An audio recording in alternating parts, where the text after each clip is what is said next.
from his studios in New York, it's time for Wake Up Call with Dan Tortora, where sports meets life.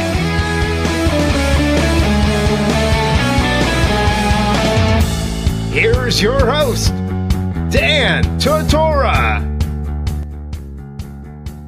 Welcome back here to Wake Up Call with Dan Tortora on wakeupcalldt.com, your one-stop sports shop, and on mixlr.com/wakeupcalldt, live streaming and broadcasting worldwide.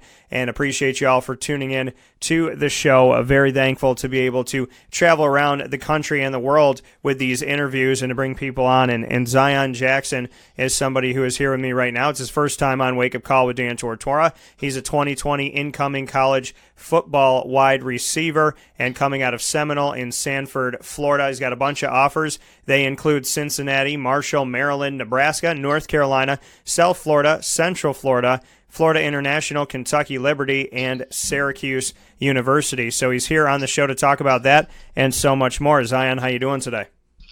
I'm doing great. And Zion, first and foremost for you, just what you could say about, recruiting. Has it been what you expected it to be? Is it different? How do you kind of look at recruiting now that you've been going through it for a little bit here? Well, recruiting, it could be confusing at a lot of points, but the most important thing is just finding a place that's where you're comfortable at and where you feel like that place is family to you, because you're gonna have to spend 4 years there of your life, so you want to establish like a relationship with the coaches and obviously with your brothers that you're gonna make there. And so for you, like you said, it's got to be the right fit. You're going to be spending a lot of time there, and you said it can get confusing. What are the most confusing pieces of it? Is it just transparency? Maybe wondering if places are being honest with you. Is that what you mean about confusing, or what's the confusing part of it? It's not so much of like if places are being honest with you. It's just like there's just a lot of other factors that come into it too when picking a place, like family and like what you want to do in life. So like at some points it's more than just about football. Like you got to think about your life after football too when you make a decision like this. So for you, like you said, after football and life in general, what are you looking to study? On the student side of student athlete, what are you looking to do? Do you have kind of, something that you really are interested in and excited about, that because football will end one day for you, and so you're going to have that other piece. Do you know what that other piece is? Do you have something that you maybe love as much as football or close to it? Oh, I always wanted to go into like business. Like I'm not sure like what type of business yet, but like I want to do something with business. And like you said, you're not sure exactly what, but what interests you about the business world? What's maybe something that caught your eye about it, or why would you pick business? Well, obviously, big money, but I don't know. Like, I just always been like the type of person to like, I want to be like in control of things. So like if I go into business, like, and I end up opening up my own business or taking over a business, like I'm in control. And for you to be in control and have that, you go back to the football field and being in control, what would you say are your best attributes? The things that, you control the controllables. So of what you can control on the field, just like you said in business, what are the best pieces of your game that are in your control? Well, my main job is just catch the ball. So, if my quarterback puts it out, that's what I do. I catch it no matter where it's placed. So, that's one thing I can control, catching the ball. And I'm a leader too, because a lot of the younger kids on our team look up to me, and like in a way, like it's kind of like, I don't know how to word it, but like in a way, like it makes me feel good just knowing that like what I am able to do on the field inspires younger kids to be like me, especially in the community too. So when you have, obviously, like you said, leadership is a part of your game as well as your hands. Is there a part of your game outside of that you feel, is another big element or a big piece in your recruiting and why these schools want you? Is there something else that sticks out about your game with so many receivers around the country? Besides hands and leadership, is there something else that you can really pinpoint that you feel is a huge part of what you do on the field that makes you special? I block. Most receivers don't really get in there and really try to block people, but every play, I try to murder whoever's in front of me, if it's a run play or a pass play. So that's what I think that's another big thing too, because I'm really big on blocking. So and I thought that was interesting what you said. Not just the fact that you block, but you did bring up the fact that not every receiver is going to do it out there. That's receivers want to catch the ball, they want to get the glory of getting the touchdown, but not necessarily block to open up somebody else. And that's important to you. It shows your teamwork, and it also shows your care of not just me but we. But your words that you said also is that you want to kill whoever's right in front of you. Just speak with me about the dog mentality, and that you don't just want to lay out a block, but you want to literally lay somebody out and let them know that you're on the field. Yeah, no matter who I play, they're going to know who Zion Jackson is after the game. And I'm not trying to sound cocky, but that's the mentality that I have going into every game. You're going to remember me after you play me. That coming from Zion Jackson from Sanford, Florida at Seminole. What can you tell me about, obviously being in the state of Florida, there's a lot of success, there's a lot of talent when it comes to the sport of football. Some people think there is no better state than the state of Florida when it comes to recruiting. Let's start there. Would you agree with that? Do you think that Florida allows for the best part of competition, and do you feel like the state has really pushed you to be the best version of yourself? Yeah, I would definitely say that Florida has pushed me to my limits, because, the heat down here, a lot of people wouldn't be able to, do what we do, because, we're out there when it's, 90 plus, and we're still out there practicing and stuff. So, just from a mental standpoint, I think people from Florida have, a step ahead, because, we go through stuff that other states don't have to go through. And then talent wise, I wouldn't say football in general.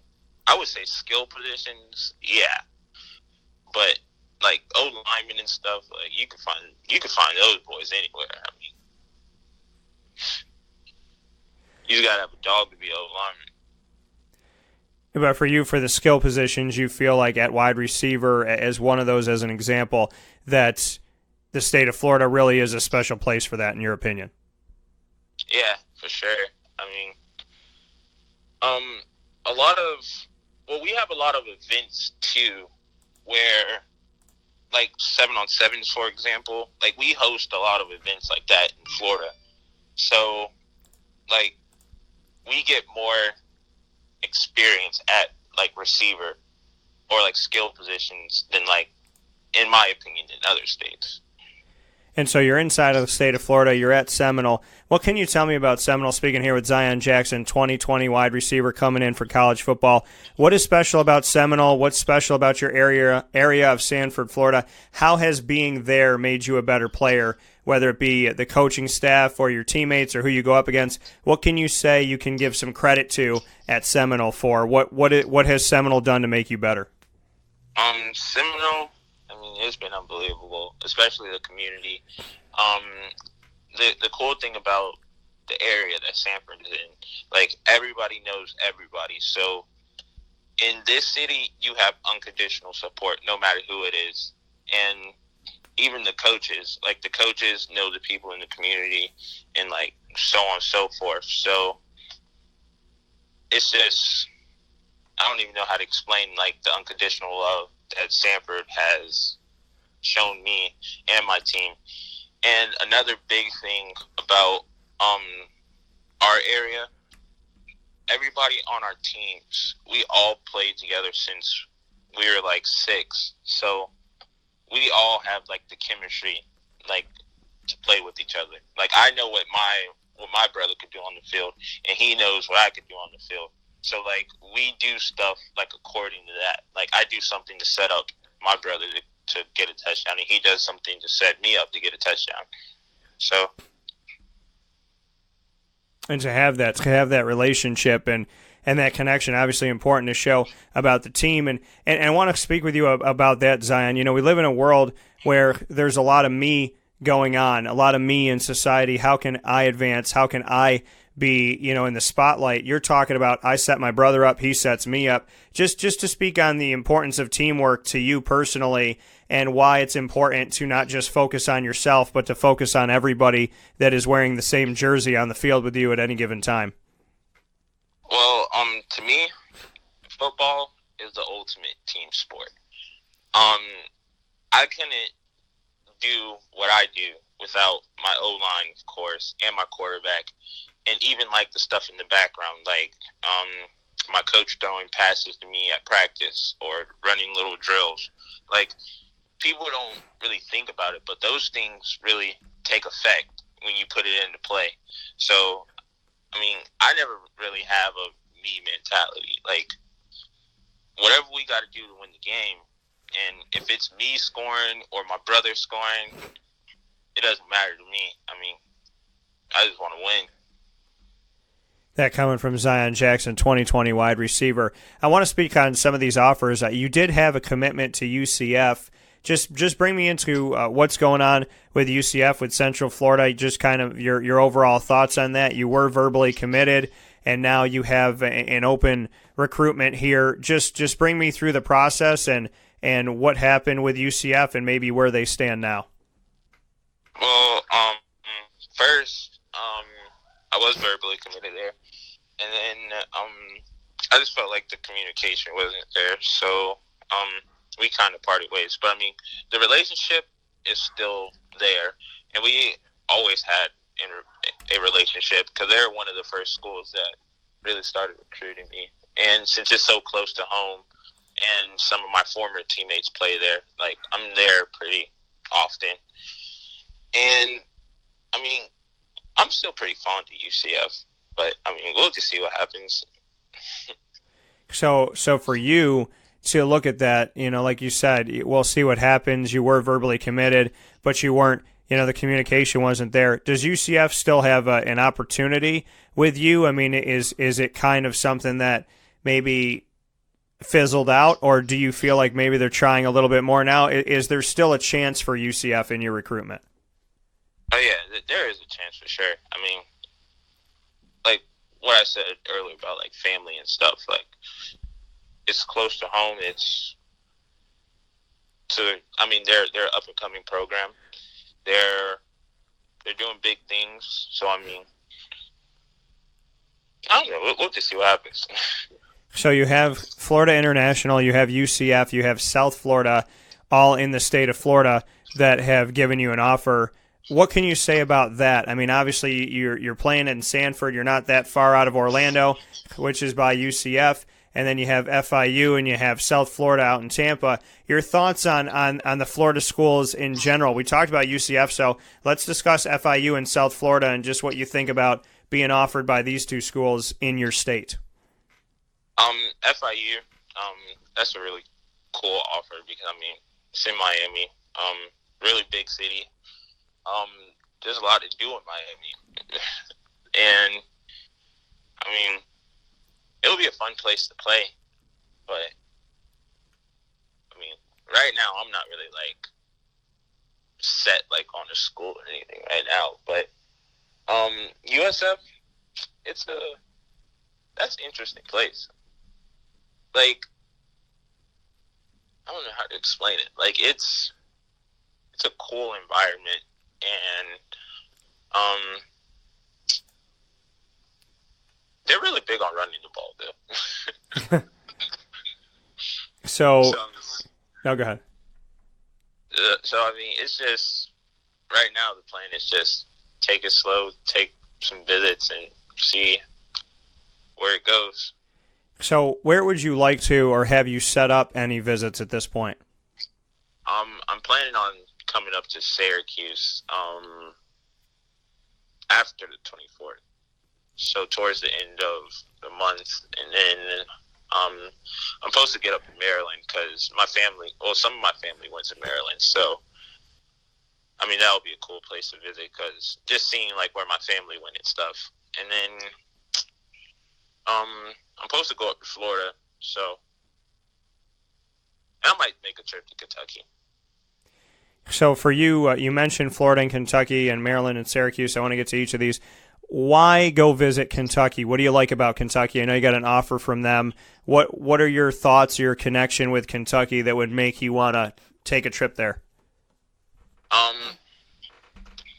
Well, they have a high-powered offense. And, of course, they play in the SEC.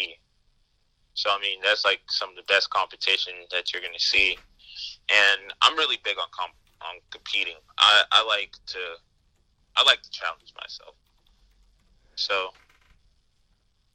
So you like the competition, you like the thought of going to Kentucky. Florida is also in the SEC. Obviously, it's in your state in Gainesville.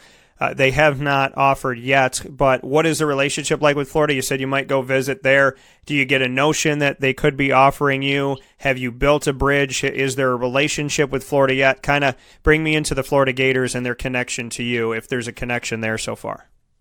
Well, I have a really good relationship with Florida because I played for a 7-on-7 team, and one of our coaches who coached with us, he ended up getting hired at Florida. So I have a pretty good connection with Florida. Right now, I mean, I talk to him, but I don't really know where we stand at towards the offer point. But just like how I've been saying about it, like all the other stuff, I mean, it's just one of those things you just got to wait and see what happens. Speaking here with Zion Jackson, 2020 wide receiver. Zion, you said you would look at going up to Maryland because your family played up there. Besides that, what interests you about Maryland? And kind of secondly, does the family connection kind of give Maryland maybe a leg up in things that there is history there? So just what you could tell me about what you like about Maryland in general outside of your family, and if having family connected up there does anything for Maryland in your recruitment.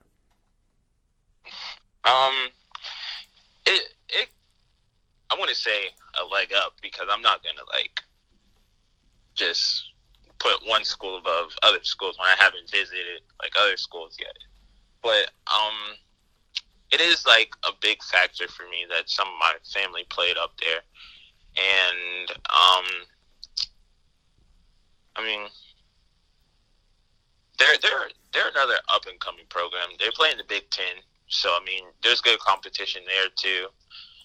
And they have some really cool uniforms. That doesn't really matter, but I mean, they have some really cool uniforms. So that catches your eye. Yeah. Syracuse, you mentioned them as well. Why are you planning? You said after July 24th, toward the end of the month of July, you're looking to get up to visit Syracuse. Why go visit Syracuse? Well, they're another up and coming program. How do I explain Syracuse? They're another up and coming program. They have a really high powered offense. They like to sling it around. And they have really nice facilities, really, really nice facilities. And I have a pretty good relationship with the coaches. So. And which coach would you say, or coaches at Syracuse, would you say you built a good relationship with so far? Kirk Martin, the quarterback coach. And what can you say about Kirk Martin? You know, the quarterback coach up at Syracuse. You talk about having a good relationship. Describe the relationship. You know what the relationship is like, and maybe his personality with you and whatnot. Just what you could say about the connection. Well, he's a very straightforward dude, a very honest dude.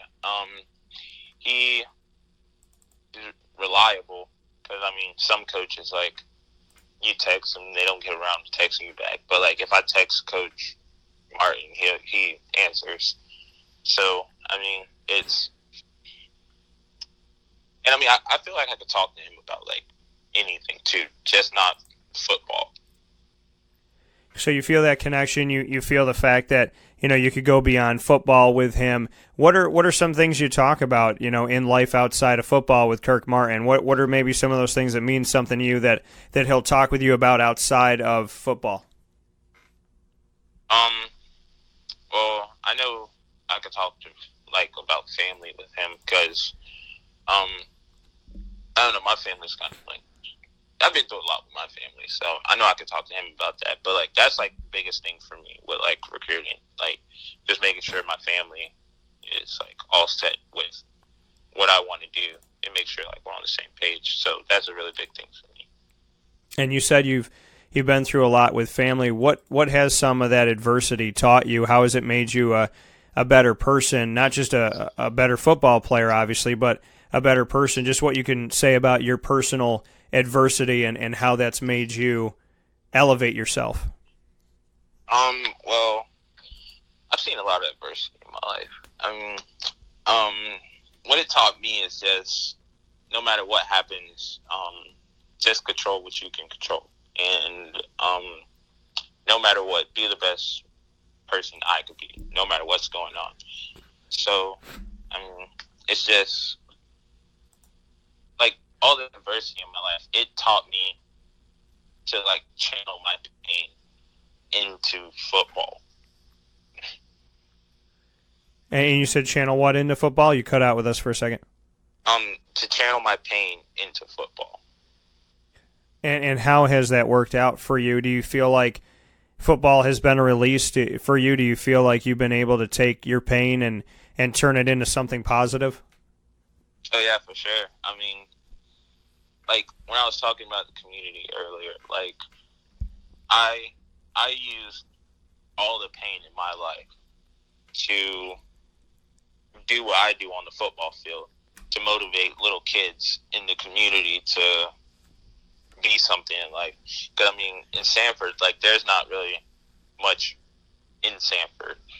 Of course, every place has their hoods and stuff, but, it feels good to me to be an inspiration for those kids in the hoods to look up to me and do something in their life to be a better person.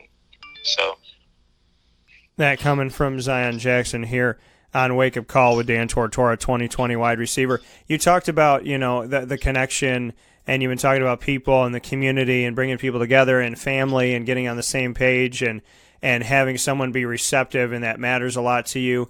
Would you say that Kirk Martin and Syracuse have been most receptive to you? Do you feel like maybe their relationship has been the biggest one, or is there another school that you feel has shown you the love as much? Is there anybody that compares to Syracuse?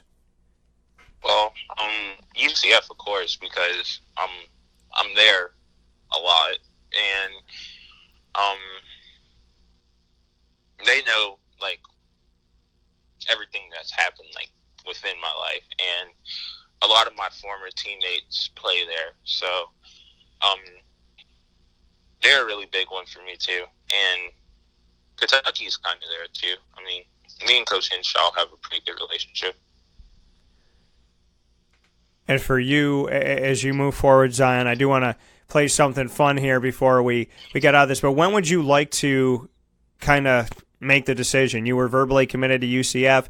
You still have an open door, it sounds like, with them, but you're not committed to anybody right now. When would you like to make that commitment and lock it up, so to speak? When would you like this to be done? Do you have a time set in your brain? Is it just kind of fluid and you don't know right now? How are you looking at your recruiting? Right now, the plan is commit November 2nd, and then sign with that school in December and hopefully early enroll. So I'll be there in January, be eligible for the spring, and then just take it from there. If you go to a school and you visit, you said you wanted to see Kentucky and who's offered, Florida who hasn't yet, Maryland who has, Syracuse who has. If you go on a visit maybe to one of the other schools, maybe another offer that comes in, if you go on a visit and you fall in love on the visit, could you commit in that moment, or are you still going to wait until November 2nd? I'm still going to wait till November 2nd. And for you, what's the significance of November 2nd? Well, all of high school, I don't know why, but every year on November 2nd, something like traumatic in my life happens on November 2nd. Like, 2 years ago, my dad passed away on November 2nd. And then a year after that, one of my coaches that I was very close with passed away on November 2nd. So I want to do something on November 2nd that's, like, good. Like, something like... And for you, I mean, to have that, first of all, you know, I'm sorry for the loss of the coach and of your coach that you were close to. I'm sorry for the loss of your father. How have you navigated that? I know we were talking about adversity a little bit before. Obviously, that weighs into it, but how do you keep yourself going? I know you said, you know, football channels your pain and whatnot, but you're a young man, and to have those things happen to you at any age is going to be tough. How do you stay focused? How do you stay positive? How do you keep yourself going? Every day I just try to make them proud in whatever way I can. If it's in the weight room or doing drills by myself or drills with the team, or if it's playing a game, I just do my best every time to make them proud. Tell me something that your dad would say to you if he were here today, and then something your coach would say. So maybe a message from your dad and a message from your coach that passed away. What would they say? And I will start with your dad. Well, my dad, I know he'll be really proud of me because he always wanted to play college football, and he was a pretty good high school player too, but he ended up going to the military. So for him to see, like, the early stages of my recruitment, I know he was proud of me. So, I mean, I know he would say he was proud of me and that he loves me, and just to keep doing what I do, keep doing my best at everything. What would your coach say? My coach, he would probably say the same thing. He's proud of me. He wants to see me do great things. I mean,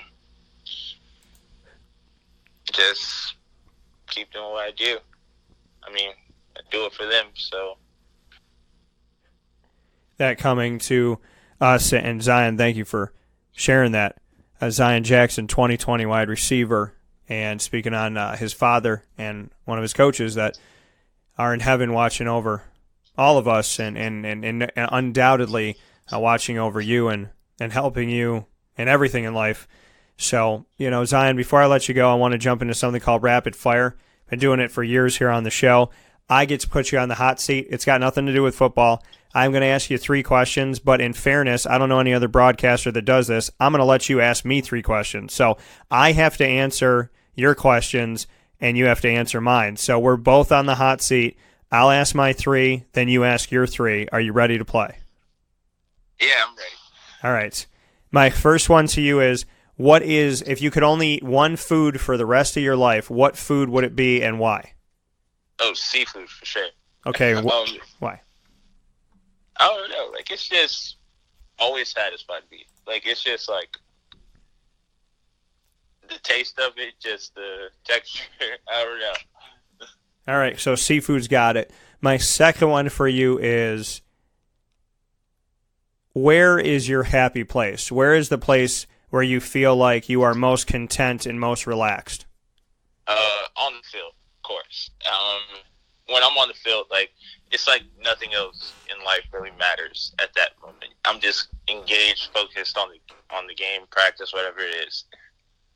All right, so on the football field, I like that. My final one for you, Zion, is if you were standing face-to-face with God right now, what would you say to God? I would ask why I've been placed with so many obstacles in my life. And do you feel like he's still there in your life, or is that a hard part for you? For sure, yeah. I feel like he's still there. I mean, I always had a relationship with God, so I mean, I feel like everything happens for a reason, and everything works out for the better. So, well, it's great to see that you would ask him, kind of the why or why did this happen and whatnot, but that you still have a relationship speaks volumes about who you are as a person. That you're sad, you're upset, but you still believe, and that is, probably one of the best, if not the best, example that we could set here on the show. Zion, I am now on the hot seat. You are now the broadcaster. This is now your wheel, and this is your car to drive. So you got 3 questions to ask me. Go ahead. If you were trapped on an island, what would be the first thing you would take? If I was trapped on an island, what's the first thing I would take? I would definitely want to have food, and I would want to have... You can only take one thing. I can only take one thing. Oh, man. So I guess if there's no food, I got to have food. So I guess I would take food and hope that I could, drink the water around the island. So I got to survive, so I'm going to go with food. All right. If you can get any car, what would your dream car be? Oh, man. So I'm a big Tony Stark fan, and if you haven't seen my goatee, it's a very Tony Stark-esque, very Iron Man. So I would want to have a sports car. I want to have probably the car he had in Avengers Endgame when he pulled up to the Avengers headquarters. Very sleek, gray and black, very nice. Or I'm really liking the Jeep Wrangler right now, so I'd probably say Jeep Wrangler, maybe a Jaguar. So something Tony Stark, Iron Man related, or probably a Jeep Wrangler.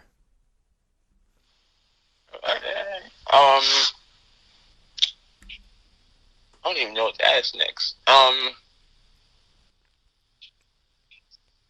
What got you into broadcasting?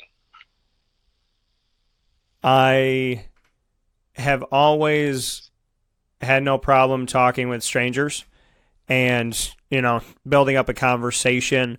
I love bringing people together. I've always been a storyteller. I used to write on my dad's typewriter when I was 5. So, I think it's the desire to tell stories. I think bringing people together, using your voice to help people, to share faith. I love making people laugh. I love talking to people about faith and God and believing in something that matters. I like being a positive voice. So, really what got me into broadcasting is just my love of talking to people and creating things. I'm really creative, and I like to think of myself as original. So it was an avenue for me to just like every single day be able to bring somebody something good and fun. And I love telling stories, and I love talking to people like yourself and getting to share these stories and seeing you all the way through. So it's just been a very rewarding job every single day, and I would like to hope that I'm helping the community in some way. That's actually pretty cool. That coming from Zion, and thank you. That coming from Zion Jackson, 2020 wide receiver. College football is what he is going to be doing here in the not-too-distant future. He's got a bunch of offers, and he also has another season at Seminole in Sanford, Florida. As always, I appreciate it. I thank everybody that gets to come on here on the show that gives me a few minutes. So, Zion, I appreciate you being here today, and it would be my pleasure to have you back on the show if you'd like to come back. Oh, yeah, no problem. I'll be back for sure.